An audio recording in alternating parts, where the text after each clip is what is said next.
He's currently only 7 in dog years, which doesn't meet the PG-13 standard of guidelines that I could otherwise take him. I guess I am his parent. So I could take you to that movie, but I wouldn't because you'd want to die, and dogs have no concept of mortality. Hey, I'm Mark, and I just went to see Batman v Superman, the worst titled movie ever, and that was really convenient because it was bad too. Let me explain how bad it was. I was once fully paralyzed for a long time, and I'm still handicapped from it, but if given the option of being fully paralyzed again and going to sit through that 2.5-hour movie one more time, I think we know what I would choose.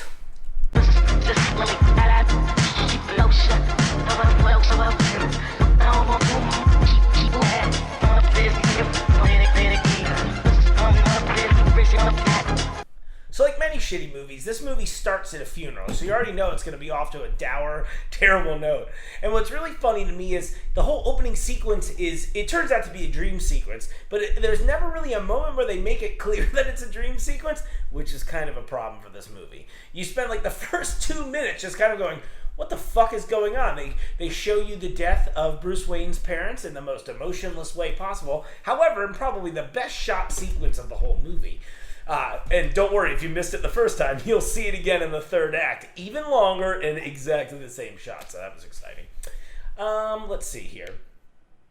Where was I going? I was talking about so it's like a big weird dream sequence. There's a lot of stuff that's happening. Like, pretty much I was with it, and you start to think it's a quick montage showing the setup of Batman and how he came to be. But then all of a sudden he's in the cave, and these bats swirl around him, and it's a beautiful shot. They show it from underneath, and the body of young Bruce Wayne as he floats, out of the cave, looks like a bat.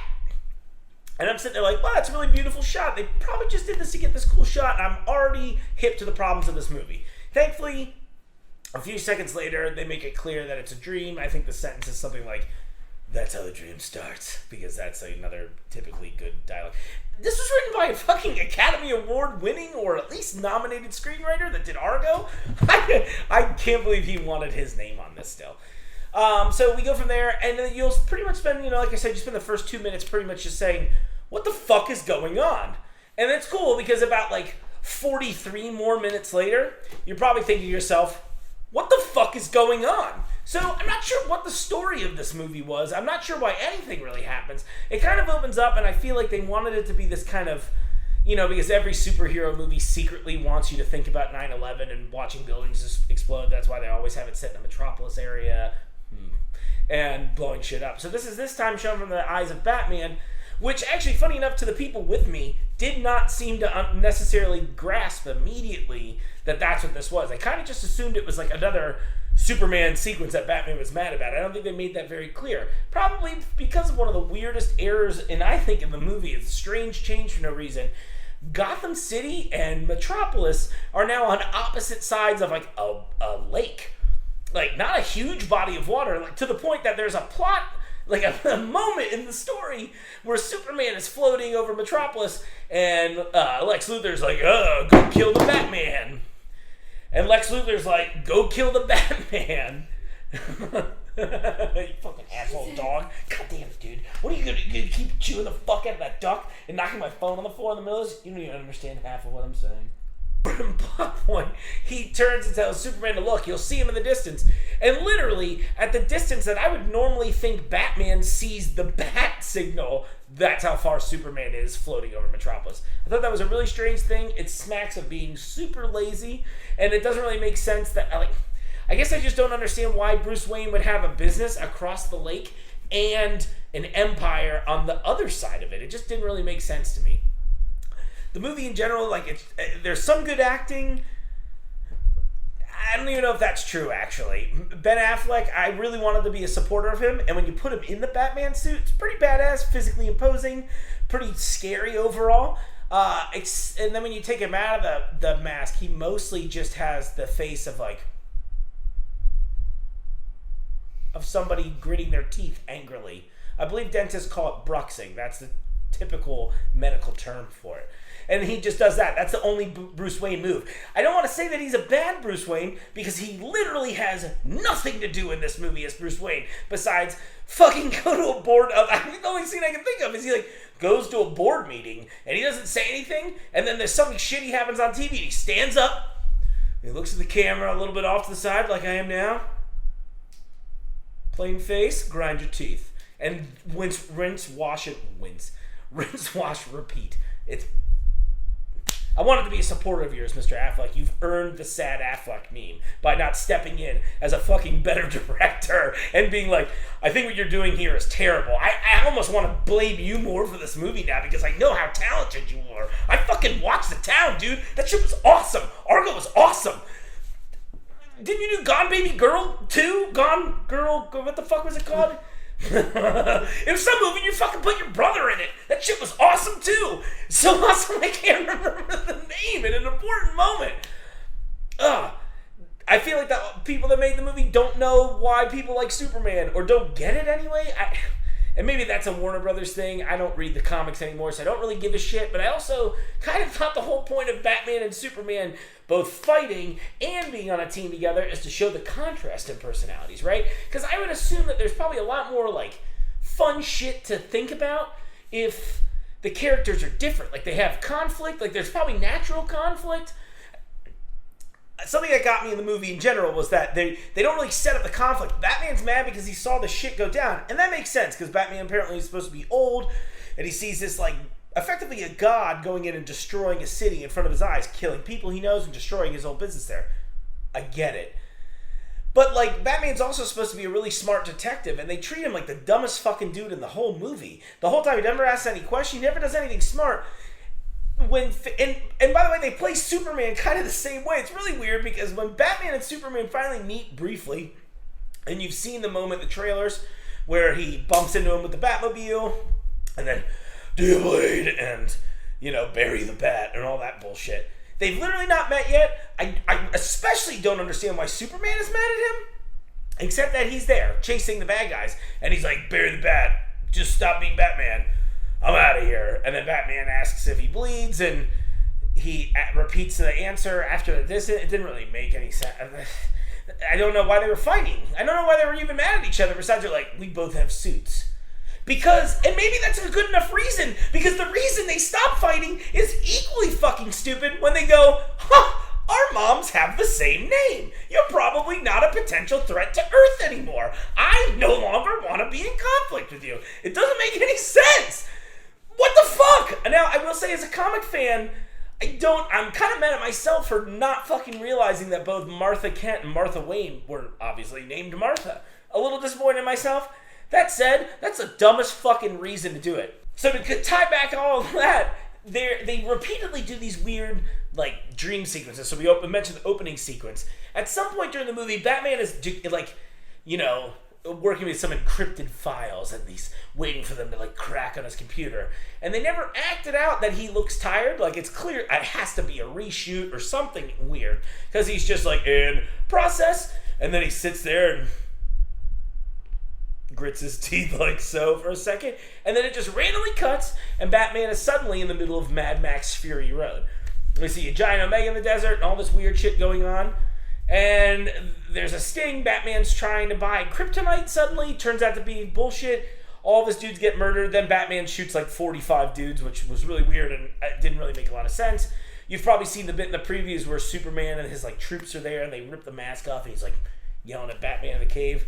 Doesn't really make any sense. And what's even weirder about this is this dream sequence ends with Bruce Wayne getting woken up at his bat desk by what I have to assume is the Flash, maybe, wearing Iron Man's costume, because we wanted to make it super clear that we were trying to mine the Marvel's Avengers for money, and we're trying to cheat the system, so fuck it, let's make the Flash look like a goddamn Iron Man now.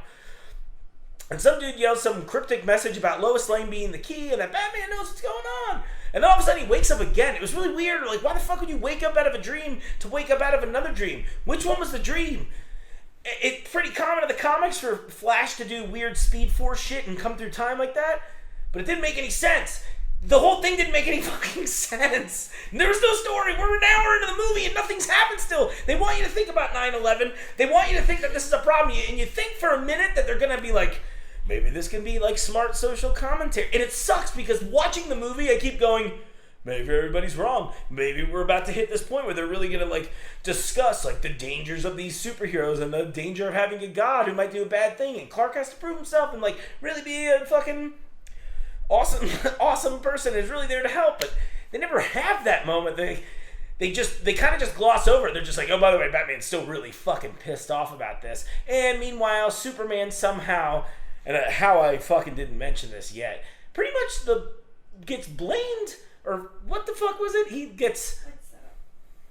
By the way, okay, so there's a montage sequence, the Mexico thing.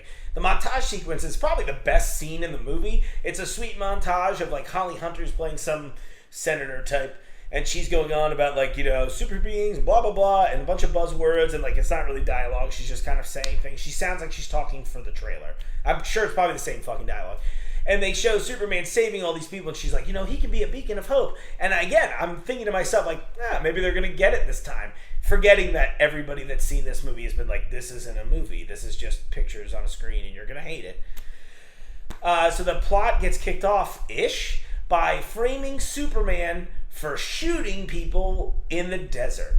And the whole thing is like Lois Lane gets kidnapped during some weird event. And then some special forces dude murders a bunch of dudes. Superman shows up, saves Lois Lane by punching a guy through the wall, and then leaves. Now, what's fucked up in a couple ways here is that, A, why the fuck is Superman just punched a dude through a wall? He's apparently not dead. I don't know how punching a guy through a wall doesn't kill them. But they still want you to believe that not only would he do that, but then he would then go upstairs, get a gun with a nearly untraceable bullet, and shoot all of them just to prove a point. I don't know what to say. Like, I almost feel like this is one of those TV shows you watch where every episode is written by like an entire different production team, and they didn't watch last week's episode. So I almost want to take a bet that Warner Brothers was just like, here's the first 15 minutes of the movie. Like, you go out, like a campfire game. You're like, so Superman and Batman, and Batman's really mad at Superman, and okay, your turn.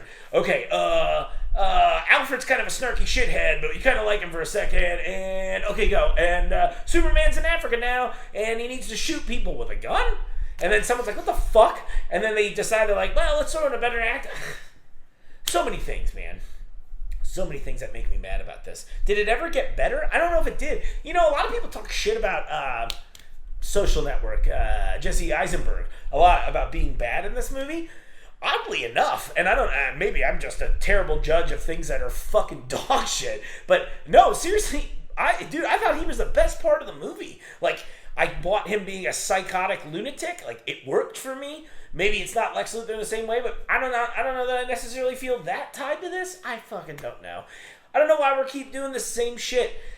Why would you call it Batman v Superman, first off? That doesn't really sound like versus. You could at least have used the fucking S. How much money did you really save by printing one less letter to make a second line that says Dawn of Justice? You clearly shoehorned that shit in. Why the fuck was Lex Luthor taping superheroes that have never been discovered before, but they all already have logos? That doesn't make any goddamn sense. I'm just fucking getting... What are some other things we hate? Wonder Woman should never fucking have dialogue in her movie if they want that to succeed. She's got a cool accent and a cool voice, and I haven't really seen her much besides Fast and the Furious movie, and I don't remember her, like, wrecking the show there, but they probably knew what to do with her. They're like, yeah, she looks attractive. We should probably just make that the main point of her character. Like, sometimes, I mean, let's be honest, though. I feel like that's, like, the point of the Fast and the Furious movies, right? That's why they're not getting fucking, like, real actors in those movies. There's not like a whole lot of like Oscar contenders that are like, you know, I kind of want to do a fucking Fast, even though Helen Mirren said she wanted to do one, so I don't know what the fuck that's about. But anyway, I kind of feel like that's the point. I feel they definitely cast somebody as eye candy, and then she really, I don't think, could act through that. And that was disappointing because Wonder Woman's supposed to be, they're trying to like make this a franchise, and they're just like, dude, we can do this the night before it's due. It'll be fine. And that's like the movie we got. And I don't know how it was in production for fucking so long. I don't even know. I don't know what you were thinking. Zack Snyder, you got a cool visual style, man. Just take pictures instead. I'm sure you're a lovely guy. Maybe. I don't know. Maybe you're... Oh my god! Murderers! Time out.